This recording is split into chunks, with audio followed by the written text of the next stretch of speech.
হয়তো 7 দিনের ভাগবত সপ্তাহ হয় বেশি। আর অন্য জায়গায় যখন হাউস প্রোগ্রাম গুলো হয় আমাদের কলকাতাতে, তখন হাউস প্রোগ্রাম গুলোতে তো সেখানে একদিনেরই কথা কীর্তন করতে হয়, সেখানেও নারদীয় ভক্তি সূত্র আলোচনা করা যায় না। কোন জায়গায় যদি 3 দিনের কথা কীর্তন হয় তাহলে সেখানে কোন একটা প্রসঙ্গের উপরে আলোচনা করা সম্ভব হয়। আজকে আমরা এখানে আমাদের উকিল বাবুর বিশেষ কৃপাতে আমরা আজকে বিশেষ সুযোগ পেয়েছি নারদের ভক্তি সূত্রের কথা আমরা কিঞ্চিত সবাই মিলে আস্বাদন করব। রাজি আছেন তো সবাই? শুনতে রাজি আছেন? রাজি থাকলে সবাই একবার বলুন রাধে রাধে।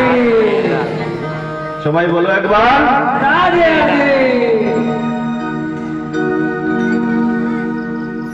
মঙ্গলাচরণের সময় আপনারা আরেকটি সুন্দর কর্ম করতে পারেন। আগামীকাল যখন আসবেন মায়েরা, সকালের দিকে কিছু ফুল তুলে রাখতে পারেন, ঠিক আছে? যাদের মনে ইচ্ছা হয়, যাদের মনে ইচ্ছা হবে না করার দরকার নেই, কিছু ফুল তুলে রাখলেন, 2-4টে ফুল রাখলেও হবে। 2-4টে ফুল তুলে রাখলেন। আর যখন সন্ধ্যাবেলায় এখানে আসবেন বা গাছে যদি বিকালেও ফুটে থাকে বিকালেই তুলে রাখতে পারেন। সন্ধ্যাবেলায় যখন আসবেন, আসার সময় যখন মঙ্গল আচরণ হবে, হাত জোর করে যে মঙ্গল আচরণ করলেন, হাতের মধ্যে ফুলগুলো নিয়ে মঙ্গল আচরণ করবেন। আর মঙ্গল আচরণ শেষ হয়ে যাবে, ফুলগুলো নিয়ে একেবারে ঠিক এই যে ভাগবত জি আছেন একেবারে ভাগবতের উপরে চড়িয়ে দেবেন। বলে একবার রাধে রাধে রাধে রাধে। মঙ্গল আচরণ হলো আর ভাগবত ভগবানকে পুষ্পাঞ্জলি করা হলো। এটা হচ্ছে পৃথিবীর সবচেয়ে উত্তম পন্থা ভাগবত ভগবানের আরাধনা। শ্রবণের সঙ্গে সঙ্গে আরাধনাও হয়ে যাচ্ছে যখন আমরা পুষ্প ভাগবত ভগবানকে অর্পণ করছি। এই জগতে ভগবানের 3টি বিশেষ প্রকাশ রয়েছে। ভালো করে শুনবেন, কটি বিশেষ প্রকাশ মায়েরা? 3টি। তার মধ্যে ভগবানের প্রথম প্রকাশ হচ্ছেন ভগবান সরাসরি পৃথিবীতে আসেন। এটাকে বলে ভগবানের সচ্চিদানন্দময় রূপ। কি রূপ বললাম? সচ্চিদানন্দময় রূপ। ভগবান সরাসরি পৃথিবীতে আসেন।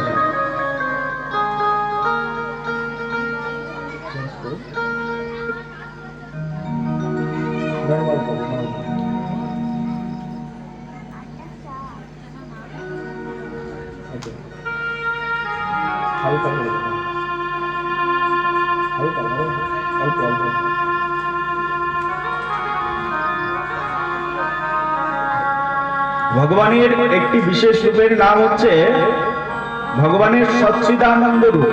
এই সচ্চিদানন্দ রূপটি কি? সচ্চিদানন্দ রূপ হচ্ছে ভগবান যখন সরাসরি পৃথিবীতে আসেন তখন তাকে বলা হয় সচ্চিদানন্দময় ভগবান। আর ভগবান পৃথিবীতে এসে চলে যান, ভগবান তো অনেকদিন পর পর পৃথিবীতে আসেন। যেমন মনে করেন এখান থেকে 550 বছর আগে প্রায় ভগবান এসেছিলেন নবদ্বীপ ধামে। কত বছর হয়ে গেছে মায়েরা? লক্ষ্য করুন, কত বছর হয়ে গেল? 550 বছর। এটা হলো কলিযুগে। কলিযুগের আগে ছিল দ্বাপর যুগ। দ্বাপর যুগে ভগবান এসেছিলেন মথুরাতে, বৃন্দাবনে। তখন ভগবানের নাম ছিল কৃষ্ণচন্দ্র। নবদ্বীপে যখন ভগবান এসেছিলেন ভগবানের নাম ছিল গৌরচন্দ্র। আর যখন একই ভগবান যখন দ্বাপর যুগে এসেছিলেন ভগবানের নাম ছিল কৃষ্ণচন্দ্র। আর এই কৃষ্ণচন্দ্র রূপে ভগবান এসেছিলেন প্রায় 5500 বছর পূর্বে। তার আগে ভগবান এসেছিলেন ত্রেতা যুগে। আর সেটা প্রায় 12 লক্ষ সামথিং বছর আগে, প্রায় 12-13 লক্ষ বছর পূর্বে। আর ত্রেতা যুগে যখন ভগবান এসেছিলেন তখন ভগবানের নাম ছিল রামচন্দ্র। তারও পূর্বে এসেছিলেন ভগবান বদ্রী নারায়ণ। বদ্রী বিশাল রূপে তিনি এসেছিলেন, নারায়ণ রূপে এসেছিলেন। সেটা আরো বহু বছর পূর্বে, সেই সত্য যুগে ভগবান এসেছিলেন। তো ভগবান এই পৃথিবীতে যখন আসেন তখন তার নাম হয় সচ্চিদানন্দ ভগবান। কিন্তু ভগবান পৃথিবীতে অনেকদিন পর পরে আসেন।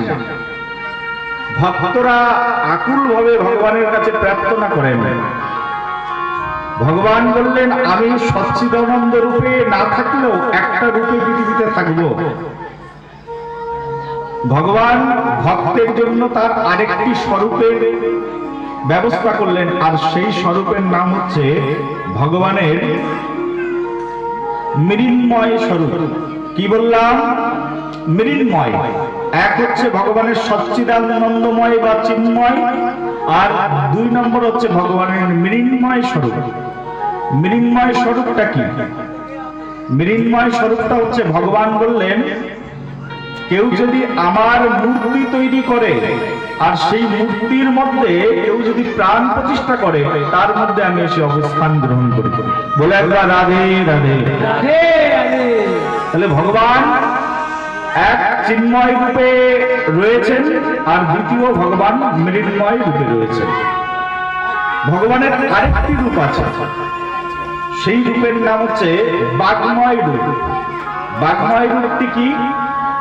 তা বাগময় রূপ হচ্ছে যখন কোন সাধু গুরু বৈষ্ণব গ্রামের মধ্যে আসেন, আর গ্রামের মধ্যে এসে যখন ভাগবত কথা পরিবেশন করেন, ওই ভাগবতের মধ্যেই ভগবান এসে অবস্থান গ্রহণ করেন।